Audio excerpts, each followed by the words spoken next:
Bienvenue à votre émission Canal Agro Météo consacrée au retournement du compost et à ses applications pratiques. Préparez-vous à découvrir comment optimiser vos tas de compost et comment en faire une ressource pour vos cultures. Au cours de l'émission d'aujourd'hui, nous allons explorer les meilleures techniques de retournement du compost. Nous aborderons également les applications pratiques du compost mûr dans les cultures. Suivez plutôt.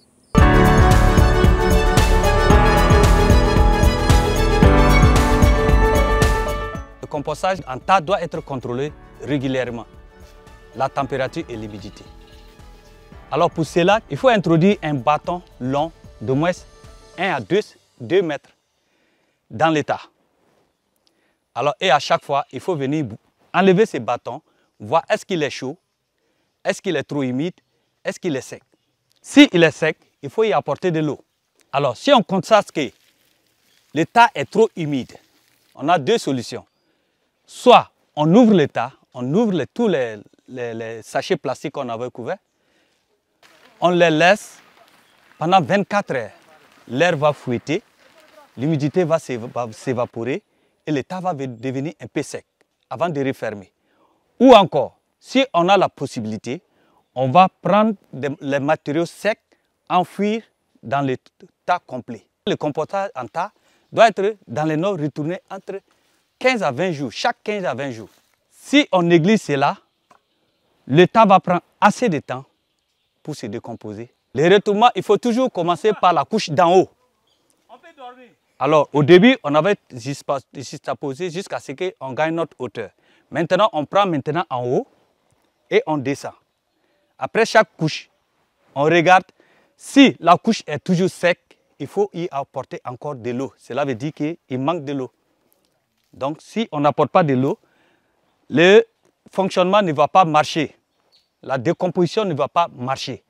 Ça va toujours rester et on va prendre assez de temps pour qu'il se décompose. Donc, l'eau est très nécessaire au moment du retournement.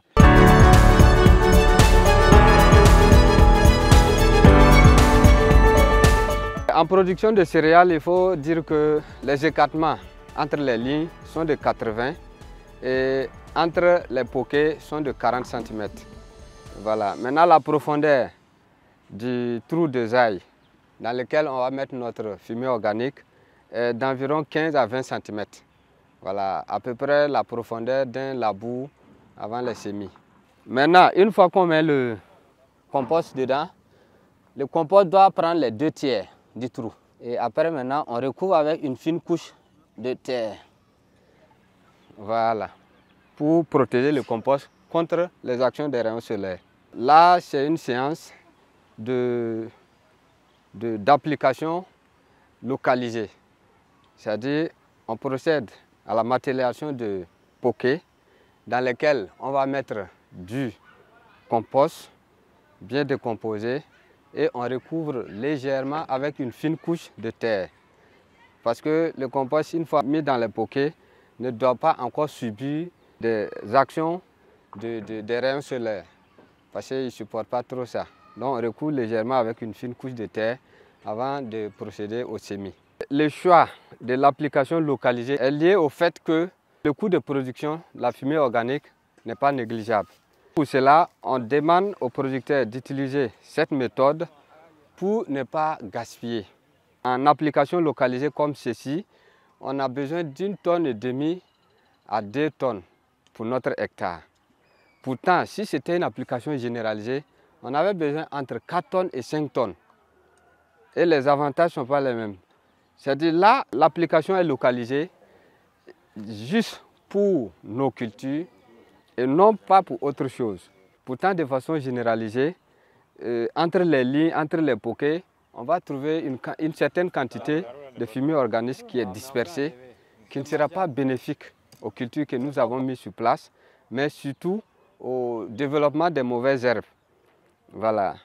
Donc, c'est dire que là, l'application localisée permet de réduire le développement des mauvaises herbes.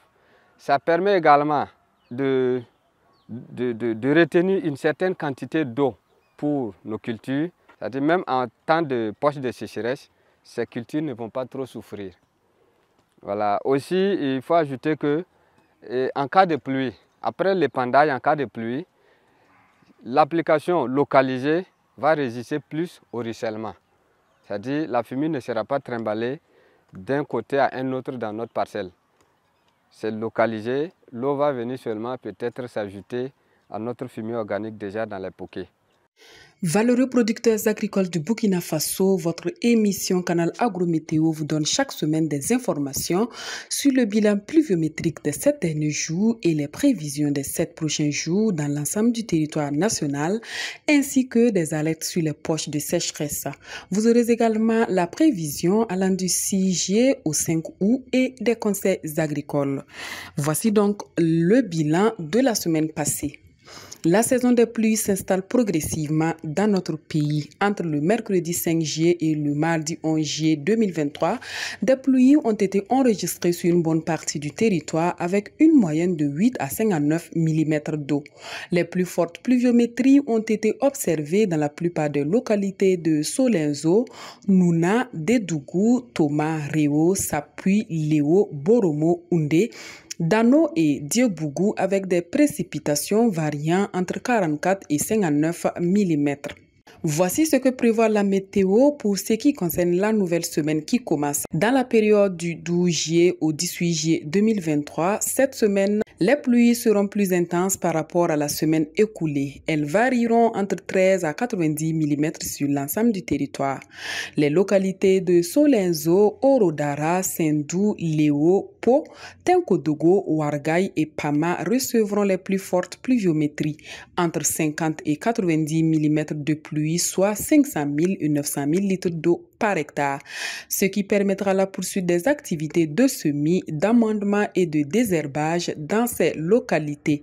Les détails sur les quantités de pluie peuvent être retrouvés sur la carte et sont mis à jour sur l'application de Plaine Village Nourou que vous pourrez télécharger sur Play Store. Quelques alertes de poches de sécheresse. Des poches de sécheresse seront observées pendant ces 7 prochains jours dans certaines localités. Ce sont notamment les localités de Oundé, Kongoussi, Gibo, Gorom, Dori, Seba, Boulsa et Kaya qui seront les moins arrosées avec des pluies comprises entre 13 et 33 mm, soit entre 130 000 et 330 000 litres d'eau par hectare. Vous pourrez avoir plus de détails sur l'application Plaine Village Nourou. Téléspectateurs et téléspectatrices, voici les prévisions du mois. L'ensemble du territoire recevra du 6 juillet au 5 août entre 107 à 272 mm d'eau de pluie. Les localités de Orodara, Bobo-Dioulasso, Solenzo, Dédougou, Réo, Boromo, Oundé et Ouagadougou recevront en moyenne entre 1 079 000 à 2 723 000 litres d'eau tout au long de ces 30 jours. Quelques conseils agricoles à présent pour vous. Inspectez régulièrement vos cultures pour détecter tout signe de problème. Soyez attentifs aux signes de maladie, d'infectation de ravageurs ou de stress hydrique afin de pouvoir prendre des mesures préventives ou curatives rapidement. Pour les producteurs des localités où on observera des poches de sécheresse, il est conseillé de faire des réserves d'eau au cours des premières pluies de la semaine afin d'irriguer manuellement leurs champs pendant cette période. Par ailleurs, ils peuvent également ajouter le biochar dans les champs au niveau des poquets. Le biochar permet de garder l'humidité dans le sol. Son utilisation pendant les périodes de poches de sécheresse permettra de garder l'humidité nécessaire à la germination des semences et au maintien des jeunes plants, ce qui permettra à vos jeunes plants de ne pas souffrir de manque d'eau. Il est aussi important de travailler à éviter les pertes d'eau. Pour cela, nous vous conseillons de couvrir le sol de vos champs avec de la paille issue de vos anciennes récoltes. Pensez également à faire la culture associée en semant les cultures telles que les légumineuses et autres qui couvrent le sol sous les céréales. En plus d'enrichir vos sols en azote, elles permettront de garder l'humidité pour vos céréales. C'est tout pour la météo de cette semaine. Je vous donne rendez-vous la semaine prochaine pour d'autres nouvelles sur le temps et d'autres conseils agricoles. Vous pouvez nous envoyer vos suggestions par WhatsApp au plus 226 76 86 17 46. C'est tout pour ce numéro d'Agrométéo sur le retournement du compost et ses applications. N'oubliez pas que le retournement régulier du compost favorise une décomposition efficace et permet d'obtenir un meilleur amendement du sol. Nous vous encourageons à mettre en pratique les connaissances que vous avez acquises aujourd'hui. Merci d'avoir été des nôtres. À bientôt.